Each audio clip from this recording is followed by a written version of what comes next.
안녕하십니까. 이 시간에는 신강사주와 신약사주를 구체적으로 구별해 볼 수 있는 예자들을 가지고 살펴보기로 합니다. 여기 보시면은 간목일간의 명조에서 지지가 이렇게 진미술축 들여오는 이런 경우에 어떤 변화가 생기는지 살펴보기로 합니다. 진토나 미토나 술토나 축토 모두 다 간목일간 입장에서는 전부 다 편재나 정제로 전부 재성입니다. 그렇지만 어떻습니까? 여기 진토 같은 경우에는 계절로는 봄이죠, 그죠? 봄이고 여긴 여름입니다. 여긴 가을이고요. 여긴 겨울입니다. 봄에 태어난 간목이라면은 꽃을 피우고 열매를 맺어야 되는 그런 경우가 될 수 있겠고, 여름에 간목이면은 열심히 활동하고 독립적으로 좀 활동하는 그런 계절일 수 있겠다 이렇게 볼 수 있습니다.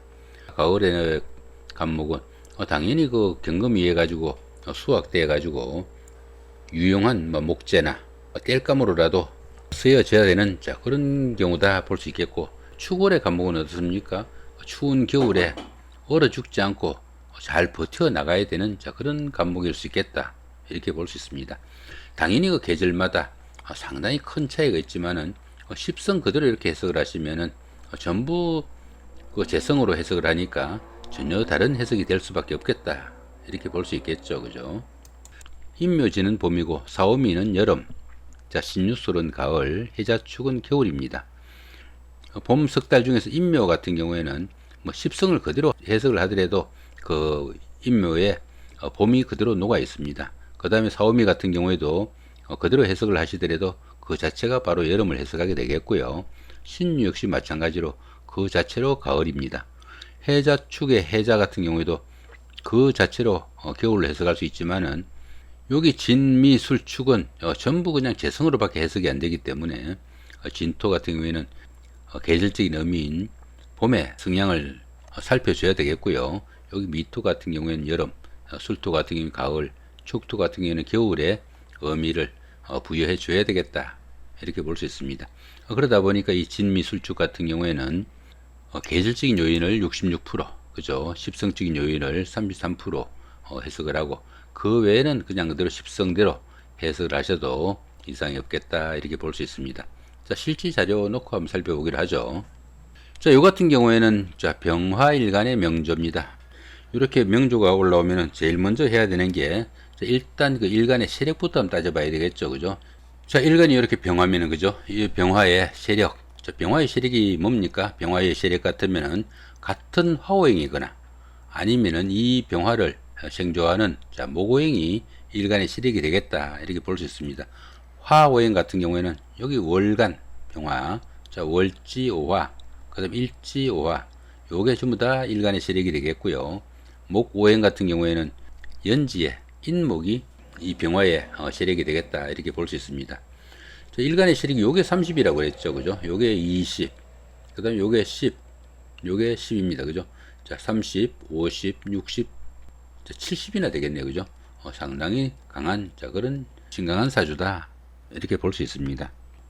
신강한 사주에서 용신은 식상, 재성, 관성 중에서 찾게 된다 그랬죠, 그죠? 병화일간이면은 병화일간에서 식상은 뭡니까? 화생토죠, 그죠? 토오행, 재성은 화극금이니까 금오행이 되겠네, 그죠? 관성은 수극화로, 극화는 수오행이 해당됩니다. 토금수가 용신후보란 얘기죠, 그죠? 그럼 원국에 이 토금수가 있는지 찾아봐야 되겠죠. 토오행 여기 있네요, 그죠? 토오행 여기 있고, 그 다음에 금오행은 어디 있습니까? 금오행은 없네요, 그죠? 금오행은 없고요. 수오행은 여기 있습니다, 그죠? 이렇게 있네, 그죠? 요 세 개의 궁이가 용신 후보다는 얘기죠. 근데 여기 임수 같은 경우는 어떻습니까? 일간하고 거리가 이렇게 좀 멀죠, 그죠? 이렇게 멀고, 이렇게 병임충까지 되니까 이 부분은 용신 후보로서는 별로 자격이 없겠다 이렇게 볼 수 있습니다. 그 다음 두 번째는 어떻습니까? 요거하고 두 개가 남았네요, 그죠? 요거 두 개가 남았는데, 여기 자수 같은 경우에는 이렇게 사선으로 영향을 주니까 직접 영향을 주는 것보다 한 달이 걷는 경우라고 그랬죠, 그죠? 이 무토보다는 영향력이 좀 못하겠고, 또 한 가지 뭡니까? 이렇게 좌우충이 되죠. 이렇게 충국이 돼도 용신 후보에서 영향력을 발휘하기가 좀 힘들다 이렇게 볼 수 있습니다. 그러다 보니까 당연히 이 무토가 이 병화일간의 용신이다 이렇게 볼 수 있습니다. 토오행이 용신이면 그죠? 토가 용신이죠, 그죠? 용신이 토이면은 그다음 희신은 뭡니까? 이 토하고 상생관계에 있는 것 중에서 인성과 비겁이 아닌 거 금오행이 희신이 되겠다 이렇게 볼 수 있습니다.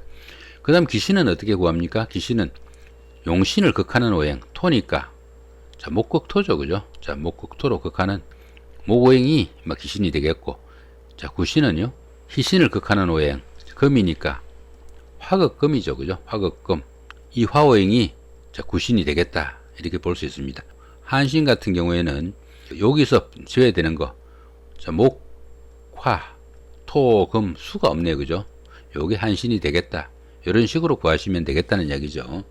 한신 같은 경우에 현재 그 신강한사주죠, 그죠? 보시면은 여기 신강한사주잖아요, 그죠?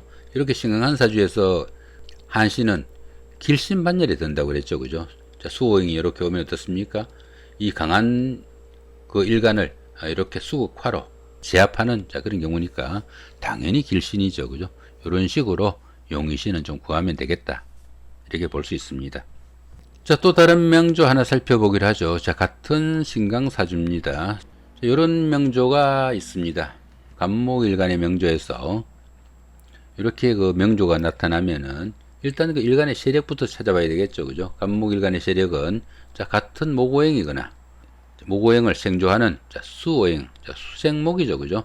자 수오행이 일간의 세력이 되겠다 이렇게 볼 수 있습니다. 자 목오행은 어디 있습니까? 자 시간이 자 목오행이 되겠고요. 자 수오행은 여기 연지하고 그죠? 연지하고 그 다음에 여기 월간이 그 수오행이 되는데 여기 보시면 이렇게 신자진 반합이 됩니다. 삼합에 반합이 되니까 요 진토도 수오행으로 변한 걸로 봐야 됩니다. 그러다 보니까 요렇게가 다 수오행이라는 이야기죠, 그죠? 요렇게가 다 수오행이니까 자, 일간의 세력이 자 연지 요 연지하고 월간 자 월지까지 일간의 세력이다 이렇게 볼 수 있습니다. 자 그럼 점수 한번 환산해 보죠. 요게 10점이라고 그랬죠, 그죠? 연간 10점, 연지 10점, 그죠? 그 다음에 월지 30점, 그 다음에 요게 10점이죠, 그죠? 이렇게 따지면은 어떻습니까? 요게 10점, 20점, 50점, 60점이죠. 60점이니까 당연히 그 신강한 사주죠, 그죠? 신강한 사주다 이렇게 볼 수 있습니다. 자, 신강사주에서 용신은 뭐라고 그랬습니까? 용신은 식상, 재성, 자 관성이 후보라고 그랬죠, 그죠? 식상이 뭡니까? 현재 이 부분이 자 목오행이죠, 그죠? 목일간이다 보니까 식상은 목생화로 일간이 생조하는 자 화오행이 되겠고요. 재성은 목극토죠, 그죠? 자 토오행이 되겠고, 관성은 뭡니까? 금극목으로 일간을 극하는 자 금오행이 해당되겠다는 얘기죠. 자 화오행 어디 있습니까? 여기 있네, 그죠? 화오행 여기 있고, 그죠? 자 토오행은 이제 요렇게 두 가지가 있는데 요거는 변했다고 그랬죠, 그죠? 요건 해당 사항이 없습니다. 금오행 어디 있습니까? 원국이 현재 없네요, 그죠? 금오행은 없으니까 화토 중에서 용신을 정하면 되겠다 하는 이야기죠. 여기 병화일간은 일간하고 이렇게 거리가 멀고 또 이렇게 병임충이 되니까 당연히 용신 후보로서는 자격이 없습니다. 결국 그 시지 축토하고 일지 오화가 용신 후보인데 이 축토 같은 경우는 이렇게 한 달이 건넌다고 그랬죠, 그죠? 한 날이 건너니까 당연히 이 부분은 여기 오화가 일지 오화가 용신이다는 이야기죠. 그럼 용신이 화오행입니다, 그죠? 자, 용신이 화오행이면은 용신 그 다음에 희신, 그 다음에 기신, 그 다음에 구신, 한신, 자 이렇게 구하면 되죠, 그죠? 용신이 화오행이면은 자 희신은 이 용신과 상생관계에 있는 거라 해야 됩니다. 상생관계, 그죠? 상생관계에 있는 거니까 화와 상생관계에 있는 거는 화생토, 그죠? 토가 있겠고 또 목생화가 있죠, 그죠? 목생화 이렇게 두 가지가 있는데 요 목오행 같은 경우에는 일간하고 같은 오행이라 가지고 안 그래도 강한 신강한 사주죠, 그죠? 이렇게 신강한 사주인데 이렇게 목생화로 더 한층 이렇게 그 일간 힘을 강하게 해주는 그런 경우니까 요 목은 해당되지 않겠고요. 자 토오행이 희신이 되겠다 이렇게 보면 되겠죠, 그죠? 희신은 토오행이 됩니다. 그다음 기신은 이 화를 극하는 거, 자 수극화가 되겠죠.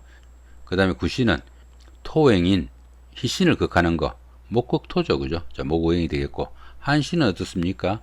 자, 목화, 토, 금이 없네. 그죠? 자, 금이 한신이 되겠다. 요 금오행도 역시 그 길신반열에 들어야 되겠죠. 그죠? 보시면은 금이 이렇게 오면 어떻습니까? 요게 신강한 사주니까 금극목으로 일간을 극하는 그런 경우니까 다 관성으로 당연히 그 길신반열에 들겠다. 이렇게 볼 수 있습니다. 자, 이번에는 신약한 사주 한번 살펴보기로 합니다. 신약한 사주 살펴보시면은 간목일간의 명조인데, 그죠? 간목일간의 세력을 살펴보면 같은 간목이거나 아니면 간목을 생조하는 이렇게 수생목으로 생조하는 이 부분이 일간의 세력이겠네요. 그죠? 이렇게 간목하고 같은 목오행하고 이렇게 수오행이 일간의 세력이다. 이렇게 볼 수 있습니다. 자, 점수 한번 따져보기로 하죠. 자, 여기 10점, 20점, 30점, 40점. 어떻습니까? 50점 미만이니까 자, 신약한 사주다. 이렇게 보시면 될 것 같고요. 신약한 사주에서 용신 후보는 뭡니까? 자, 인성과 자, 비겁이 해당됩니다. 그죠? 인성과 비겁이 해당되는데 인성은 수오행이고, 그죠? 자, 비겁은 자, 목오행입니다. 그 중에서 거리를 따져보면 어떻습니까? 여기는 조금 거리가 멀죠. 그죠? 이렇게 사선으로 되니까 당연히 그 목오행이 용신 후보겠다. 이렇게 볼 수 있겠고요. 요게 용신이 되겠죠. 그죠? 용신이고, 희신은 뭡니까? 이 목오행과 상생관계가 되는 자, 인성이죠. 그죠? 인성이 희신이 되겠고, 인성이죠. 그죠? 여기는 수오행이 되겠고, 귀신 같은 경우에는 이 목을 극하는 거 금극목이죠. 금오행. 그죠? 요 수를 극하는 거 토극수죠. 그죠? 자, 토오행이 구신이 되겠다. 이렇게 볼 수 있습니다. 그 다음에 그 한신 같은 경우는 어떻습니까? 한신 같은 경우에는 지금 현재 화가 없네요. 그죠? 한신 같은 경우에는 화가 한신 반열에 들겠다. 이렇게 볼 수 있습니다. 화 같은 경우는 어떻습니까? 자, 목생화. 일간이 생조하는 오행이죠. 그죠? 안 그래도 약한 이 일간의 힘을 목생화로 이렇게 설계하는 그런 경우니까 식상인 화오행도 역시 기신 반열에 든다. 이렇게 볼 수 있습니다. 신약한 사주 하나 더 살펴보기로 하죠. 자, 이런 명조가 있습니다. 일간 경금의 세력을 한번 살펴보기로 하죠. 자, 경금의 세력은 같은 금오행이거나, 그죠? 요게 금오행이죠. 그죠? 금오행하고 자신을 생조해주는 토생금으로 생조해주는 이 부분이 일간의 세력인데, 여기 진토 같은 경우에는 이렇게 하면은 신자진 수국이 되죠. 그죠? 요거는 그 수로 변한다는 이야기입니다. 그래서 요건 토행이니까 해당상이 없다는 이야기죠. 결국은 이렇게 세 개가 일간의 세력이 되겠다. 이렇게 볼 수 있습니다. 저 경금 같은 경우는 어떻습니까? 여기 월간 같은 경우는 10점. 그죠? 요거 10점. 요거 10점이죠. 30점이니까 당연히 이 경우에는 신약한 명조이겠다. 이렇게 볼 수 있습니다. 신약한 명조에서 용신은 인성과 비겁이라고 했죠. 그죠? 인성과 비겁인데, 인성은 뭡니까? 인성은 토오행이 되겠고요. 요거죠. 그죠? 자, 토오행이 되겠고, 자, 비겁은 자, 경금, 금오행이죠. 그죠? 금오행이 되겠다. 이렇게 볼 수 있습니다. 여기 토오행하고 여기 금오행 중에서 어느 걸 그 용신으로 잡을 건지 이렇게 생각해 봐야 되겠죠. 그죠? 토오행 같은 경우에는 일간하고 거리가 너무 머니까 당연히 이 경우에도 금오행이 요게 용신이 되겠죠. 그죠? 요게 용신이 됩니다. 금오행이 용신이면은 그 다음 희신은 이 금오행을 생조하거나 상생관계에 있는 인성과 비겁에 해당되는 거라야 되겠죠. 일간에 도움이 돼야 되니까. 그죠? 그러면 어떻습니까? 일간에 도움이 되는 거니까 당연히 인성이 되겠죠. 자, 여기는 토오행이 됩니다. 자, 토오행이 되겠고, 이렇게 용신이 금이고 희신이 토오행이면은 그 다음에 귀신은 이 용신을 극하는 거, 금을 극하는 거니까 화가 되겠죠. 그죠? 화가 금이잖아요. 그죠? 화가 되겠고, 저 구신은 토오행을 극하는 목고행이 되겠네요. 그죠? 자, 목이 구신이 된다는 이야기죠. 그럼 한신은 뭡니까? 한신은 토, 금, 수가 없네. 그죠? 자, 수오행이 한신이 되겠다. 이렇게 볼 수 있겠죠. 그죠? 이렇게 그 신약한 명조에서 한신은 기신반열에 뜬다고 그랬죠. 그죠? 자, 수오행 보면 어떻습니까? 금생수로. 안 그래도 좀 약한 이 일간의 힘을 설계하는 식상에 해당되니까 이 수오행 같은 경우에는 당연히 그 흉신반열에 들겠다. 이렇게 볼 수 있습니다. 자, 오늘은 그 신약 사주와 신강 사주를 좀 구별하는 그런 예제 한번 살펴봤습니다. 고맙습니다.